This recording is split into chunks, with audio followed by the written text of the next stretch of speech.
तो नमस्ते दोस्तों, स्वागत है आपका हमारे और एक नई यूट्यूब वीडियो पे। तो आज हम लोग बात करने वाले हैं राज्यपाल के नेक्स्ट टॉपिक के बारे में। राज्यपाल हम लोगों ने राज्यपाल स्टार्ट किया हुआ था। राज्यपाल का हम लोगों ने बहुत कुछ देख चुका है पहले ही। दो राज्यपाल पे 2 वीडियो आ चुका है, ऑलरेडी 2 वीडियो आ गया है। जिसने भी ये वीडियो अभी तक नहीं देखा है तो पहले सबसे पहले वो दोनों वीडियो देख लीजिए, उसके बाद ये वाला देखिएगा तो ज़्यादा बेटर समझ में आएगा। तो आज हम लोग क्या बात करने वाले हैं, जैसे कि हम आपको पहले भी बताए हुए थे कि आज को राष्ट्रपति और राज्यपाल के बीच तुलना करने वाले हैं कि दोनों में क्या-क्या समानता होता है, दोनों में क्या-क्या अंतर होता है। बेसिकली थोड़ा-मोड़ा हम विधेयक के बारे में देखेंगे, क्षमादान में क्या-क्या दोनों में अंतर होता है। तो ये सब राष्ट्रपति और राज्यपाल के बीच आज को हम लोग करने वाले हैं तुलना। ये होमवर्क पिछला क्लास का ये होमवर्क था। आप लोग तो जवाब देते नहीं है कि कोई भी होमवर्क का। यहाँ कितना अच्छा एक क्वेश्चन का होमवर्क दिया हुआ था। ये वाला टॉपिक जो है ना, राज्यपाल की स्थिति और भूमिका का वर्णन करे, यही क्वेश्चन का आंसर देते देते अभी 2 वीडियो बन चुका है। ये भी तीसरा वीडियो बनने वाला है, तीसरा क्लास होने वाला है ये वाला। तो पहले वो दोनों क्लास पहले आप लोग देख लीजिए। हम लोग शक्ति सबके बारे में डिस्कस कर चुके थे। उसका शक्ति, उसका कार्यकाल, राज्यपाल का कार्यकाल, राज्यपाल का शपथ, राज्यपाल कैसे नियुक्त होता है, ये सब के बारे में हम लोगों ने चर्चा कर लिया था। ठीक है, ये सब के बारे में हम लोगों ने चर्चा कर लिया था, ये सब कैसे होता है। तो आज हम लोग देखेंगे राष्ट्रपति और राज्यपाल के बीच अंतर क्या क्या होता है।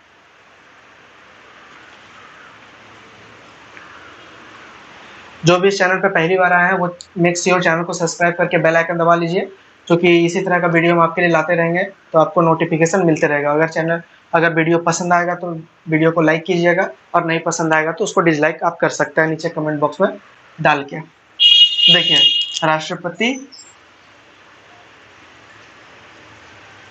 राष्ट्रपति और राज्यपाल, 2 कॉलम की मदद से हम लोग समझेंगे, बहुत ही इजी हो जाएगा समझना। तो देखिए, राष्ट्रपति और राज्यपाल, ये दोनों में क्या क्या अंतर होता है, क्या क्या समानता होता है, पहले वो देख लेते हैं। तो सबसे पहले बात आएगा सामान्य विधेयक पर। साधारण विधेयक, सामान्य विधेयक पे बात आता है कि ये सामान्य विधेयक पे ये दोनों को क्या क्या अधिकार मिला है, क्या क्या मिला हुआ है। सबसे पहले कौन सा देख रहे हैं, सामान्य विधेयक। क्या देख रहे हैं, इसमें भी पहले देखेंगे सामान्य विधेयक। ठीक है, सामान्य विधेयक में क्या है, जब देखेंगे कि जब राष्ट्रपति के पास सामान्य विधेयक सबसे पहले आता है तो उसके पास 3 चॉइस होता है। राष्ट्रपति के पास कितना चॉइस होता है, 3 चॉइस। अगर आ गया राष्ट्रपति के पास, सबसे पहला चॉइस क्या होगा, वो उसको स्वीकार कर लेगा। सबसे पहला चॉइस होगा ये, इसको स्वीकार कर लेगा। वहीं अगर राज्यपाल पे आता है तो राज्यपाल के पास 4 चॉइस है। एक किसी भी सामान्य विधेयक राज्यपाल के पास आएगा तो उसके पास 4 चॉइस है करने का। 4 चॉइस क्या क्या है, सबसे पहले तो राष्ट्रपति स्वीकार कर लिया। अगर राज्यपाल के पास भेजेगा तो राज्यपाल भी उसको स्वीकार कर लेगा। ठीक है, सामान्य विधेयक कैसे लॉन्च होता है वो बताते हैं। जब राज्यसभा और लोकसभा, यहाँ पे राष्ट्रपति के मामले में जब राज्यसभा और लोकसभा दोनों बिल पारित कर देता है, उसके बाद राष्ट्रपति के पास जाता है, दोनों जगह पे, दोनों सदन में पास होने के बाद। और राज्यपाल की स्थिति की बात करेंगे, सामान्य विधेयक कब इसके राज्यपाल के पास पहुंचेगा, तो जब विधानमंडल का दोनों सदन, विधान परिषद और विधानसभा दोनों साइन करके जब मेन लागू करने का टाइम आएगा तब वो राज्यपाल को भेजेगा। यहाँ पे लोकसभा, राज्यसभा, और यहाँ पे विधानसभा, विधान परिषद, और जहाँ पे विधान परिषद नहीं है वहां से विधानसभा के द्वारा ही भेजा जाता है। तो पहला कंडीशन आएगा तो वो कंडीशन होगा कि दोनों जो है स्वीकार कर लेगा। ये राज्यपाल क्यों लिख दिए यहाँ पे, इसको जो है स्वीकार कर लेगा, ये भी। दूसरा कंडीशन इसमें है कि वह उसको रोक सकता है और अधिनियम नहीं बनेगा। दूसरा कंडीशन है कि उसको रोक लिया और अधिनियम नहीं बन पाएगा। यही वाला चीज ये भी कर सकता है, उसको रोक सकता है, रोकने के बाद क्या होगा, अधिनियम नहीं बन पाएगा। रोकने के बाद क्या होगा, अधिनियम नहीं बन पाएगा। तो ये रोक तो दिया, ये देखिए, ये रोक तो दिया, दोनों रोक दिया, लेकिन इसको रोक दिया। अगर फिर से मंत्रिपरिषद चाहेगा तो उसको ई बिल को पास करवा सकता है। वो कैसे होगा, मंत्रिपरिषद यदि राष्ट्रपति की बात आता है तो मंत्रिपरिषद यदि राज्यसभा और लोकसभा फिर से बिना कुछ सुधार किए हुए ये बिल को फिर से पास करवाया जाता है, बिना कुछ सुधार किए हुए फिर से राष्ट्रपति को भेजता है, तो उसको राष्ट्रपति को सहमति देनी होगी। यहाँ लिखते हैं कि अवश्य सहमति देनी होगी, अवश्य सहमत होना होगा वो वाला बिल पे। यही सिचुएशन राज्यपाल के पास है कि राज्यपाल इसको मना कर दिया, लेकिन यदि फिर से मंत्रिपरिषद चाहेगा, विधानसभा और विधान परिषद का मंत्रिपरिषद चाहेगा कि ये बिल को पास कराना हमको, तो फिर वो राज्यपाल के पास भेजेगा। बिना कुछ सुधार किए हुए ही भेज सकता है वो, बिना कुछ सुधार किए हुए भेजेगा तो राज्यपाल को भी अवश्य सहमति इस पर देना होगा, अवश्य सहमत रहना होगा राज्यपाल को भी। तो यहाँ पर तो देख रहे हैं कि स्थिति सेम टू सेम है, इसका 2 हो गया, इसका 2 हो गया। इसको इसमें हम बताए थे कि 3 होता है, इसमें 4 होता है, तो अभी इसका 1 बचा हुआ है, चाहे इसका 2 बचा हुआ है। तो पहले हम लोग इधर वाला का देखते हैं, तब ये वाला ज्यादा बेटर समझ में आएगा। ठीक है, ये देखिए उसके बाद क्या होगा, तीसरा नंबर में इसको सहमति तो देना होगा, तो यही इसका तीसरा नंबर पॉइंट है। तीसरा नंबर पॉइंट है मतलब कि पहले नेक्स्ट पॉइंट समझते हैं, उसके बाद आपको अपने समझ में आ जाएगा। देखिए, जब किसी सामान्य विधेयक राज्यपाल के पास पहुंचता है तो उसके पास जो है उसको सुरक्षित रखने का, उसको राष्ट्रपति के पास भेजने का प्रावधान है राज्यपाल के पास। मतलब कि ये राष्ट्रपति के लिए सुरक्षित रख सकता है, राष्ट्रपति के लिए सुरक्षित रख सकता है। सुरक्षित रख सकता है का मतलब क्या है, तो मान लीजिए राज्यपाल के पास ये अथॉरिटी, ये ताकत नहीं है कि वो उस विधेयक को बना सके, उस विधेयक को पास कर सके, तो वो राष्ट्रपति के लिए रोक देता है कि रुको भैया, हमसे नहीं हो रहा, राष्ट्रपति महोदय स्वयं इसमें देखरेख करेंगे। तो यहीं पे इसका तीसरा वाला यही होता है कि जब राज्यपाल इसको भेजता है, राज्यपाल जब भेजता है तो इसके पास 3 तरीका होता है। मान लीजिए क्या कि राष्ट्रपति के लिए सुरक्षित रखता है, तो राज्यपाल यही वाला विधेयक को यहाँ पर भेज दिया, यही वाला विधेयक को यहाँ पे भेज दिया। अब राष्ट्रपति के पास 3 ऑप्शन रहेगा, 3 ऑप्शन रहेगा राष्ट्रपति के पास। वो 3 ऑप्शन क्या होगा, तो वो 3 ऑप्शन में सबसे पहला ऑप्शन होगा कि वह सहमत हो जाएगा। राष्ट्रपति बोलेगा कि नहीं ठीक है, विधेयक ठीक है, इसको अधिनियम बना दिया जाए, क्योंकि इसके बाद साइन करेगा तो उसके बाद अधिनियम बन जाता। तो ये सहमति दे देगा, या फिर दूसरी बात है कि यह सहमत हो जाएगा, मतलब कि ये नहीं मतलब कि उसको लागू नहीं होने देगा। और तीसरा नंबर पॉइंट आता है कि इसके पास ऑप्शन है, यदि यहाँ से अगर यहाँ पे भेजेगा तो इसके पास ऑप्शन है कि पुनर्विचार करने के लिए फिर से भेज देगा। तो पुनर्विचार करने के लिए कहाँ भेजेगा, फिर से पुनर्विचार करने के लिए यहाँ भेजेगा, विधानमंडल में यहाँ भेज दिया, विधानसभा, विधान परिषद, विधानमंडल में यहाँ पे भेज दिया। अगर देखिएगा कि बिना फिर से कुछ मतलब कि उसको फिर से अगर ठीक तरीका से करके, विधानमंडल उसको ठीक ठाक करके, जहाँ जहाँ राष्ट्रपति बोला वहाँ उसको ठीक ठाक करके फिर विधानमंडल राष्ट्रपति के पास भेजता है, तो इस बार राष्ट्रपति बाध्य नहीं है उसको मंजूरी देने के लिए। मतलब कि अगर ये राज्यपाल इसको यहाँ पे भेजेगा तो बाध्य नहीं है, ये बाध्य नहीं है। राष्ट्रपति बाध्य नहीं होता है राज्यपाल का सामान्य विधेयक को जब इधर भेज दिया जाता है कि राष्ट्रपति महोदय आप देखिए कि क्या इसमें करना चाहिए नहीं करना चाहिए, तो ये बाध्य नहीं है। और यदि ये सहमति दे देता है, ये तो कंडीशन हो गया कि वो मान लीजिए नहीं देता, यदि यह सहमति दे देता है तो इसका बाद यहाँ पे राज्यपाल को पूछने का जरूरत नहीं पड़ता। ये राष्ट्रपति अगर बोल दिया हाँ तो इसका मतलब हाँ, अगर राष्ट्रपति बोल दिया ना तो इसमें राज्यपाल इसमें कुछ नहीं कर सकता। मतलब कि यहाँ पे नोट देने वाला बात यह है कि इस तरह के विधेयक में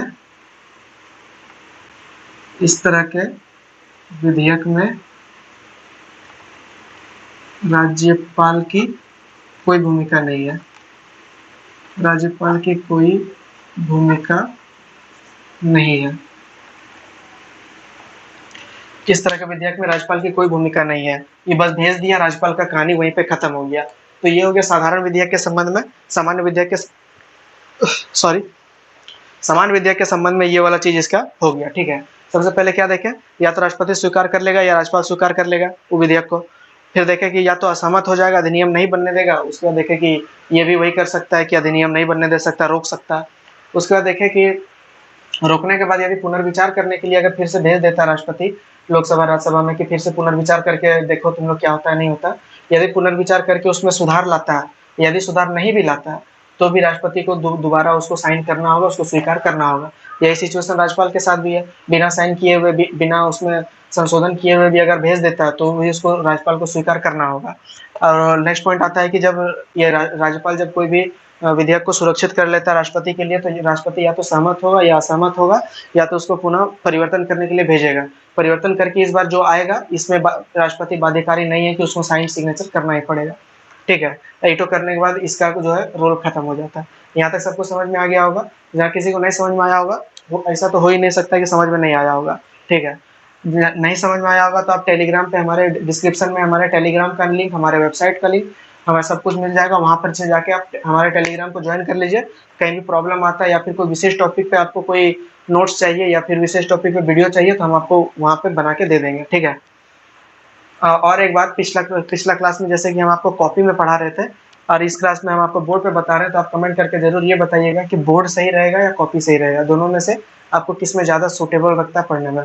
यहाँ भी हम पढ़ा सकते हैं, कॉपी में भी बता सकते हैं, कोई दिक्कत नहीं है। जहाँ पे यहाँ पे ये कि हम ज़्यादा एक्सप्लेन करके आपको बता सकते हैं बहुत अच्छा तरीके से, कॉपी में वैसा नहीं हो पाता है। ठीक है,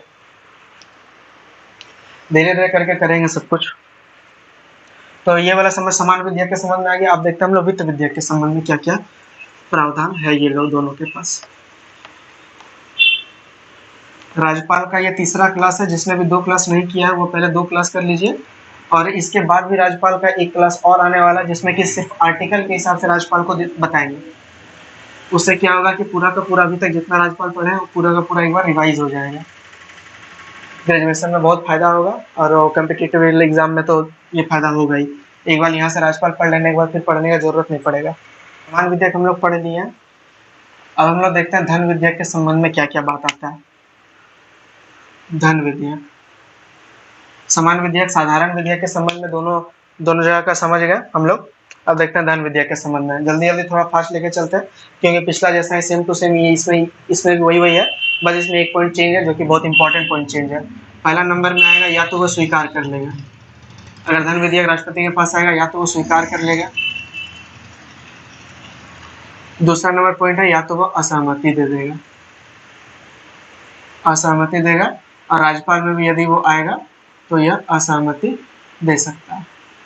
तो इससे हम लोग क्या देखें, स्वीकार कर सकता है, स्वीकार कर सकता है, दोनों कर सकता है, लेकिन इसमें पुनर्विचार नहीं किया जा सकता।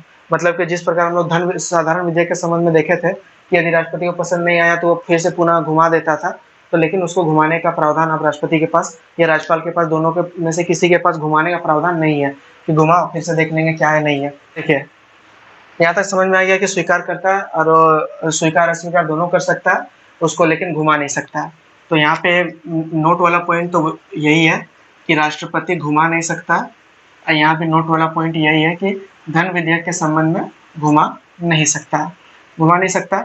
उसके बाद यह सहमति का जहाँ पे बात आया, कुछ स्टूडेंट सोच रहे होंगे कि यह सहमत नहीं, अस्वीकार नहीं कर सकता, ऐसा क्यों कहा जाता है कि अस्वीकार नहीं कर सकता?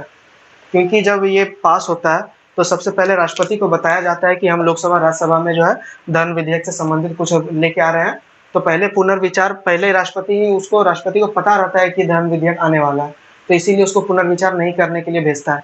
उसी प्रकार राज्यपाल भी जो है ना, धन विधेयक के संबंध में राज्यपाल को पहले से पता रहता है कि धन विधेयक संबंधित कुछ जो है मेरा विधानमंडल में, तो उसको स्वीकार अस्वीकार नहीं कर सकता, क्योंकि पहले उसको स्वीकार कर लेता है, स्वीकार करेगा तब ये बिल पास होगा, ऐसा नहीं है। तो जब पहले ही स्वीकार कर चुका तो बाद में जाके अस्वीकार कैसे कर सकता है, तो यही इसीलिए ऐसा कहा जाता है। और इसका तीसरा पॉइंट है कि राष्ट्रपति के लिए सुरक्षित कर सकता है, राष्ट्रपति के लिए सुरक्षित कर लिया, सुरक्षित करके यहाँ भेजा। अब इसके पास क्या क्या प्रावधान होगा, राष्ट्रपति के पास क्या क्या प्रावधान होगा? पहला नंबर तो वो सहमति दे देगा, पहला नंबर तो वो सहमति देगा। दूसरा नंबर बोलेगा कि नहीं असहमति, मतलब कि नियम को नहीं बनने देगा। राष्ट्रपति जो पुनर्विचार करने के लिए फिर से विधानमंडल नहीं भेज सकता, जिस प्रकार हम लोग देखे थे साधारण विधेयक के संबंध में देखे थे कि राष्ट्रपति जो है पुनर्विचार करने के लिए भेज सकता है यहाँ पर, लेकिन इसमें नहीं भेज सकता। तो ये बेसिकली धन विधेयक के संबंध में यही वाला जरूरी था। 6 महीना, अच्छा तो बताते हैं थोड़ा देर बाद।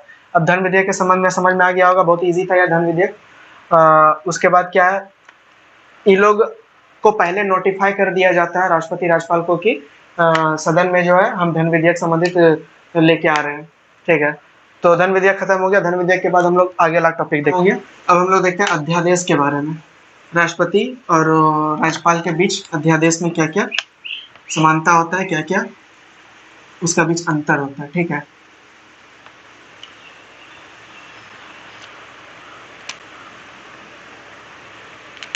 देखिए अध्यादेश, इसका अध्यादेश आर्टिकल के बारे में नहीं सोचना है कि किस आर्टिकल में क्या है नहीं है, वो हम बाद में पढ़ाएंगे। वो ये 1 2 3 है, बाद में बताएंगे। नेक्स्ट टॉपिक उसी में रहने वाला है कि आर्टिकल वाइज हम लोग राज्यपाल को क्लियर करेंगे। ठीक है, वहाँ पे रिवीजन फिर हम लोग कई बार हो जाएगा। तो अध्यादेश के बारे में देखिए, सबसे पहले क्या है कि राष्ट्रपति अध्यादेश, पहले बता देते हैं उसके बाद समझिएगा कि राष्ट्रपति अध्यादेश तभी जारी करता है जब दोनों सदनों में से किसी सदन का बैठक ना हो रहा हो या एक सदन का ही बैठक ना हो रहा हो, तो राष्ट्रपति अध्यादेश जारी कर सकता है। तो क्या बोले हम, दोनों दोनों सदन जब नहीं चलेगा या एक सदन एक सदन भी यदि एक सदन भी चलता है तो भी राष्ट्रपति अध्यादेश जारी कर सकता है, क्योंकि कोई भी नियम को बनने के लिए दोनों सदन से पास होना जरूरी है। इसीलिए यह अध्यादेश तभी जारी कर सकता है जब दोनों सदन का सत्र ना चल रहा हो या एक भी सदन का सत्र ना चल रहा हो। उसी प्रकार इसका राज्यपाल का क्या है कि राज्यपाल भी जो है जब विधानमंडल का सत्र ना चल रहा हो, मतलब कि राज्यसभा नहीं, मतलब कि विधानसभा विधान परिषद दोनों का सदस्य जब नहीं चल रहा होता है तब अध्यादेश जारी कर सकता है राज्यपाल। ठीक है, दूसरा नंबर पॉइंट देखते हैं। ये दोनों तो सेम हो गया, दोनों अपने अपने लेवल पे है। अब आप नोटिस कीजिएगा कि राष्ट्रपति का जो जो काम है सेम टू सेम राज्यपाल का भी काम है। बस राष्ट्रपति ऐसा है कि वो केंद्र में वो सब काम करता है और राज्यपाल राज्य में वैसा काम करता है। तो अगर राष्ट्रपति अच्छा समझ में आ गया तो राज्यपाल ऑटोमेटिक समझ में आ गया होगा। अगर राज्यपाल अगर समझ में आ गया अच्छा से तो राष्ट्रपति भी ऑटोमेटिक समझ में आ जाएगा। ठीक है, दूसरा नंबर पॉइंट क्या है कि अध्यादेश कब जारी कर सकता है, तो जब राष्ट्रपति को जब लगने लगे कि अध्यादेश के अलावा कोई उपाय नहीं बचा हुआ तब राष्ट्रपति अध्यादेश का मतलब बेसिकली होता है कि जिस प्रकार लोकसभा राज्यसभा में बनकर कानून बनता है उसी प्रकार राष्ट्रपति जो है अध्यादेश दे सकता है, कानून खुद से बना सकता है कि ये वाला चीज जो है होना चाहिए। जब सत्र नहीं चलता तब तो उसी को अध्यादेश बोलते हैं। तो राष्ट्रपति को जब लगे कि क्या लिख सकते हैं कि स्थिति हाथ से निकल रहा है, बिना अध्यादेश जारी किए हुए नहीं रुक सकते हैं, ये दोनों सदन का बैठक का जरूरत नहीं है, उतना दिन तक नहीं रुक सकते हैं।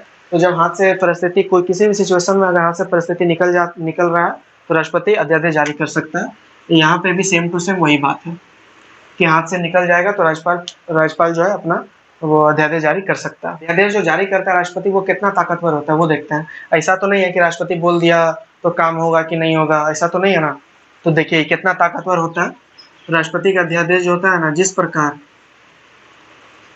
जिस प्रकार लोकसभा और राज्यसभा से पास होकर कानून जिस प्रकार बनता है उसी प्रकार राष्ट्रपति का अध्यादेश भी उसी तरह बनता है, उसी तरह उसका शक्ति रहता है। ऐसा नहीं है कि खाली मुंह से बोल दिया तो हो गया, वैसा नहीं है। अध्यादेश जब जारी करता है तो उसके पास शक्ति होता है, वो बात को मानना ही पड़ेगा। और ये क्या हो गया, इसमें भी क्या है कि विधानमंडल जैसा शक्ति होता है। विधानमंडल मतलब विधानसभा विधान परिषद जैसा शक्ति होता है। वहां से दोनों से होकर जब गुजरता है कोई विधेयक तब किस प्रकार से विधेयक अधिनियम बन जाता है उसी प्रकार से इसका रहता है। तो ये किस मामले में अध्यादेश राष्ट्रपति किस मामले में अध्यादेश जारी कर सकता है, तो राष्ट्रपति केवल उसी मामले में अध्यादेश जारी कर सकता है जिसमें संसद कानून बना सकती है। संसद कानून जहां संसद कानून बना सकता है वहां राष्ट्रपति भी कानून अध्यादेश जारी कर सकता है। ऐसा नहीं है कि प्राइवेट सेक्टर में जो है राष्ट्रपति अध्यादेश जारी कर दिया, जहाँ पे संसद कानून नहीं बना सकता वहां पर राष्ट्रपति भी कानून नहीं बना सकता। उसी प्रकार राज्यपाल में क्या होगा, राज्यपाल में होगा कि जो कानून विधानमंडल बनाता है बस वहीं पे वो बना सकता है राज्यपाल। इसका सीमा अध्यादेश का सीमा क्या क्या है, तो अध्यादेश का सीमा वही है जो संसद का सीमा है। संसद का शक्ति का जहां तक पहुंच जाता है वहीं तक राष्ट्रपति का पहुंच जाएगा, मतलब कि संसद के कानून के सीमा तक। और उसी प्रकार सेम टू सेम यहाँ पे आ जाएगा विधानमंडल के सीमा तक, मतलब विधानमंडल द्वारा बनाया गया कानून जिस जगह तक सीमित है वही जगह तक सीमित राज्यपाल का अध्यादेश भी होगा। नेक्स्ट नंबर पॉइंट देखते हैं कि कभी भी वापस ले सकता है राष्ट्रपति कभी भी वापस ले सकता है। राष्ट्रपति कभी भी अध्यादेश को वापस ले सकता है, वहीं राज्यपाल के पास देखते हैं को ये भी जो है वापस ले सकता है। राज्यपाल भी अपना अध्यादेश को कभी भी अपनी इच्छा अनुसार कभी भी वापस ले सकता है। अब देखते हैं अगला नंबर पॉइंट, कितना नंबर पॉइंट हो गया, 7 नंबर पॉइंट देखते हैं। 7वां नंबर पॉइंट है कि कोई भी अध्यादेश जारी करता है तो राष्ट्रपति कैसे जारी करता है। राष्ट्रपति का क्या मन से ही राष्ट्रपति कुछ जारी कर सकता है कि ये फलना चीज नहीं हो पाएगा, फलना चीज हो जाना चाहिए, तो इस तरह राष्ट्रपति नहीं कर सकता। इसका मतलब क्या कि प्रधानमंत्री प्राइम मिनिस्टर से प्राइम मिनिस्टर और उसका मंत्री परिषद से पहले सलाह लेना होगा राष्ट्रपति को अध्यादेश जारी करने के लिए। उसी प्रकार अध्यादेश जारी करने के लिए ये किससे लेगा सलाह, आप ही बोलिए। ये मुख्यमंत्री से लेगा, चीफ मिनिस्टर से ये सलाह लेगा। ये प्रधानमंत्री या चीफ मिनिस्टर उसका मंत्री परिषद से राज्यपाल सलाह लेके उसके बाद अध्यादेश जारी करेगा। तो अध्यादेश के मामले में इतना कुछ है, तो सबको समझ में आ गया कि सबको समझ में आ गया होगा कि अध्यादेश के मामले में यहाँ तक तो कोई भी प्रॉब्लम नहीं होना चाहिए। बहुत ही यूनिक, बहुत ही अच्छा तरीका से हम आपको बता रहे हैं दोनों में क्या अंतर है, बहुत ही अच्छा तरीका से समझ में आ रहा होगा। दोनों सदन का जब बैठक नहीं हो रहा होता है या केवल एक सदन बैठक में हो रहा होता है तब राष्ट्रपति अध्यादेश जारी कर सकता है। वहीं पे सेम टू सेम विधानमंडल के सिचुएशन में ये होता है, राष्ट्रपति के सिचुएशन में यही होता है कि विधानमंडल से रिलेटेड होता है। दूसरा नंबर में देखते हैं कि जब परिस्थिति राष्ट्रपति को लगता है कि हाथ से निकलता जा रहा है, अब अध्यादेश जारी करने के अलावा कोई उपाय नहीं है, संसद का सत्र का इंतजार नहीं कर सकता है, तब राष्ट्रपति अध्यादेश जारी कर सकता है। उसी प्रकार राज्यपाल भी जब उसको लगेगा कि परिस्थिति हाथ से निकल रहा है, कोई ऑप्शन नहीं है, तो वो लागू कर देगा। उसके बाद देखते हैं कि जिस प्रकार लोकसभा राज्यसभा में कानून बन के पास होता है वही शक्ति रहेगा राष्ट्रपति के अध्यादेश का, उतना ही ताकत रहेगा राष्ट्रपति के अध्यादेश का। उसी प्रकार राज्यपाल के पास भी जो विधानमंडल जो कानून बनाता है उस प्रकार से उसको ताकत रहेगा, और वहीं तक वो कानून बना सकता है जहां तक संसद कानून बनाता है, और ये विधानमंडल जहां तक कानून बना सकता है वहां राज्यपाल बना सकता है।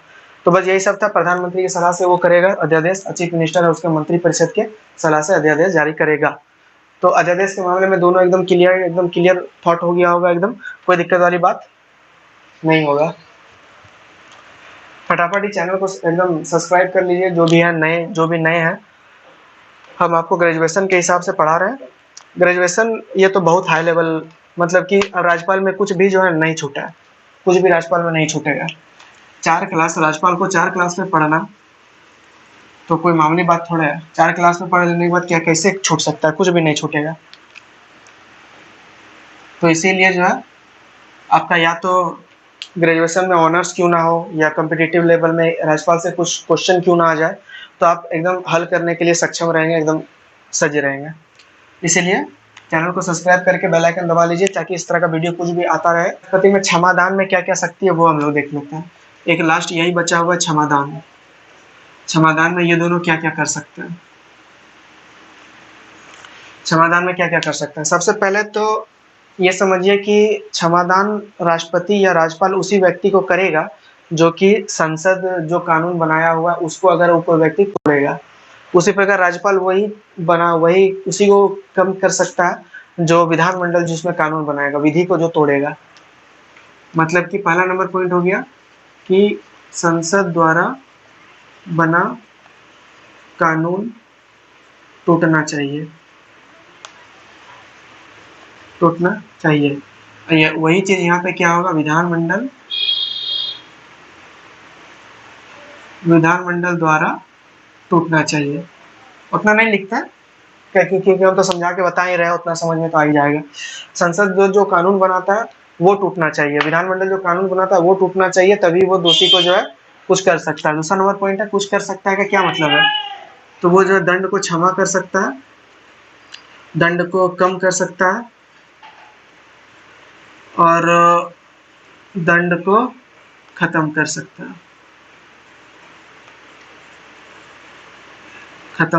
है, यही सब सेम सिचुएशन यहाँ पे आता है। 2 नंबर राज्यपाल भी यही सब कर सकता है कि किसी को भी अगर दंड कर दिया जाता है तो या तो उसको क्षमा कर दिया जाएगा, मतलब कि कुछ उसको एक्स्ट्रा काम करवा के उसको बोलेगा कि ठीक है तुम्हारा हो गया।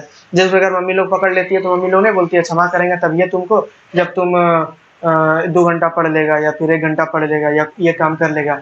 तो उसी प्रकार किसी काम कुछ करके तो उसको क्षमा कर दिया जाता है। उसके बाद क्या है कि कम कर देना, या तो उम्र कैद हो गया तो राष्ट्रपति उसको कम कर सकता है, या तो 14-15 साल का हो जाता है तो उसको कम कर सकता है। उसका दंड को खत्म भी करने का राष्ट्रपति के पास ये ताकत है कि राष्ट्रपति दंड को खत्म भी कर सकता है।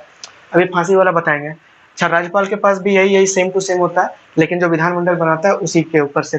अब देखते हैं कि तीसरा नंबर पॉइंट क्या है कि ये जो प्राण दंड को क्षमा कर सकता है, राष्ट्रपति प्राण दंड को क्षमा कर सकता है। मतलब किसी व्यक्ति को फांसी का सजा हो गया तो उसको रोक लगा सकता है, राष्ट्रपति उसको रोकवा सकता है। लेकिन राज्यपाल के पास ये जो है ये शक्ति राज्यपाल के पास नहीं होता। राज्यपाल फांसी का सजा को कम नहीं कर सकता, उसको खत्म नहीं कर सकता राज्यपाल। तो राज्यपाल ऐसा सिचुएशन में क्या करेगा, राज्यपाल ऐसा सिचुएशन में बोलेगा, उस व्यक्ति को बोलेगा, मान लीजिए ये व्यक्ति है, इस व्यक्ति को बोलेगा कि देखो मेरे पास तो ये ताकत नहीं है कि हम तुमको फांसी की सजा से बचा सके। तुम ऐसा करो कि तुम चिट्ठी विट्ठी लिखो राष्ट्रपति को मनाओ, इस सिचुएशन में राष्ट्रपति को मनाओ कि तुम मतलब कि हमको फांसी नहीं चढ़ाना, राष्ट्रपति को मनाओ। तो ये क्या करेगा, चिट्ठी विट्ठी लिख के पहले राज्यपाल को देगा। राज्यपाल बोलेगा कि तुम चिट्ठी लिख लिया ना, तो चिट्ठी लिख के हमको पहले देना। राज्यपाल क्या करेगा, उसका चिट्ठी ले लेता है राज्यपाल पढ़ता है कि फलना मैं अमित कुमार जो हूँ, मुझे फांसी की सजा दे दिया गया है, मैं राष्ट्रपति से अनुरोध करता हूँ कि मुझे कम कर दिया जाए ये सजा। तो राज्यपाल ये सब ऐसे पढ़ेगा, जो भी लिखा है वो पढ़ेगा राज्यपाल। राज्यपाल का उसका मन होगा तो राष्ट्रपति को भेजेगा, मन नहीं होगा तो इसको यहीं पर रद्द कर देगा। मतलब कि ये वाला जो पत्र है, ये वाला जो पत्र है, ये वाला क्या होगा, राज्यपाल के हाथ में होगा, राज्यपाल के हाथ में होगा। कि राज्यपाल का मन करेगा तब राष्ट्रपति को भेजेगा, मतलब कि इसका पत्र को स्वीकार करेगा, आग्रह को सुनेगा, उसके बाद ये राज्यपाल राष्ट्रपति को भेजेगा। या तो ये यहीं पे इसको खत्म कर सकता है, बोलेगा बेटा तुम सुमित कुमार तुम मरिए जाओ, हमको कोई लेना देना नहीं है, तुम मर जाओ, हम तुमका नहीं रोकेंगे। अगर इसको मन रहेगा, अगर राज्यपाल का ये गोतिया रहेगा अमित कुमार यदि गोतिया रहेगा तो ये भेज देगा इसको, बोलेगा कि ठीक है तुमको राष्ट्रपति से भिजवा देते हैं, राष्ट्रपति तुम्हारा क्षमादान कर देगा। तो राष्ट्रपति भेजेगा, राष्ट्रपति के पास ये, या राष्ट्रपति के पास विकल्प होता है कि वो क्षमादान को माफ कर देगा, इसका क्षमादान को माफ कर देगा। लेकिन राष्ट्रपति के ऊपर कोई बाध्यता नहीं है कि उसको माफ करना ही पड़ेगा। राष्ट्रपति का अपना स्वेच्छा से ये निर्णय लेता है कि हमको माफ करना चाहिए या नहीं करना चाहिए। तो ये समझ में आ गया, इसका चिट्ठी फट भी सकता है, नहीं भी फट सकता है, कोई बात, कोई ठीक नहीं है राज्यपाल का जब कैसा मूड होगा नहीं होगा। तो ये हुआ राष्ट्रपति और राज्यपाल का तुलना हम लोग कर लिए, ठीक है। थोड़ा लंबा वीडियो बन गया, शुरू से लास्ट तक जो भी स्टूडेंट ये वीडियो को देखे होंगे, एकदम मेरा दावा है कि उसको अच्छा से समझ में पूरा का पूरा वीडियो आ गया होगा। राष्ट्रपति और राज्यपाल के संबंध में पूरा वीडियो आप बिना देखे, मन में सोच सोच के एक कॉपी में बिना देखे लिखने का ट्राई कीजिएगा कि हो रहा है कि नहीं हो रहा है। पहले साधारण विधेयक के मामले में लिख लीजिएगा, धन विधेयक के मामले में लिख लीजिएगा, अध्यादेश के बारे में, और उसके बाद राष्ट्र क्षमादान के मामले में। आप देखिएगा कि उस जो कॉपी में आप जो लिखे हैं, एक दो पॉइंट ऐसा होगा जो कि आप भूल रहे होंगे, बाकी सब अपने आप लिख लीजिएगा, कोई दिक्कत नहीं होगा। ये दोनों टॉपिक बहुत अच्छा से राष्ट्रपति राज्यपाल का बीच में तुलनात्मक व्याख्या हम लोग बहुत अच्छा तरीके से कर लिए। आप लॉन्ग आंसर में इसका कहीं भी इंक्लूड भी कर सकते हैं, और यदि ग्रेजुएशन लेवल से ऊपर यदि राज्यपाल से कोई भी रिलेटेड क्वेश्चन आएगा तो वो यहाँ से बन जाएगा। तो उम्मीद करते हैं आज के लिए बस इतना ही। तो उम्मीद करते हैं आज का वीडियो आपको पसंद आया होगा। अगर पसंद आया होगा तो वीडियो को लाइक कीजिएगा, चैनल को सब्सक्राइब करके बेल आइकन जरूर दबा लीजिएगा, और अपने दोस्तों के साथ शेयर कीजिए इधर उधर, थोड़ा लाइक वाइक बढ़वाइए, थोड़ा सब्सक्राइब बढ़वाइए, क्योंकि इस तरह का आप कमेंट करके जरूर बताइएगा कि किस तरह का समझ में आ रहा है कि नहीं आ रहा है, और हमको कॉपी में ही पढ़ाना चाहिए या फिर बोर्ड में पढ़ाना चाहिए, ठीक है। इतना आप लोग देख लीजिएगा। तो बस आज के लिए बस इतना ही, मिलता है अब नेक्स्ट क्लास में। नेक्स्ट क्लास राज्यपाल के बारे में ही होने वाला है। तो हम लोग क्या देखेंगे, हम लोग आर्टिकल के हिसाब से देखेंगे, ठीक है, राज्यपाल का किस आर्टिकल में किस बारे में पढ़ाया गया, किस बारे में लिखा गया, और जो आर्टिकल में जो लिखा हुआ रहेगा उसका एक्सप्लेनेशन बस थोड़ा मोड़ा कर लेंगे, क्योंकि हम लोग पहले ही राज्यपाल के उस सब बारे में पढ़ चुके हैं। तो इसी तरह बने रहिए। हम लोग उच्च न्यायालय सुप्रीम कोर्ट भी जल्दी ही पढ़ने वाला है, उसका हो रहा है, रेडी हो रहा है, आपको जल्दी यहाँ पे बता दिया जाएगा, ठीक है। इसके लिए बस इतना ही, बने रहिए हमारे साथ, धन्यवाद।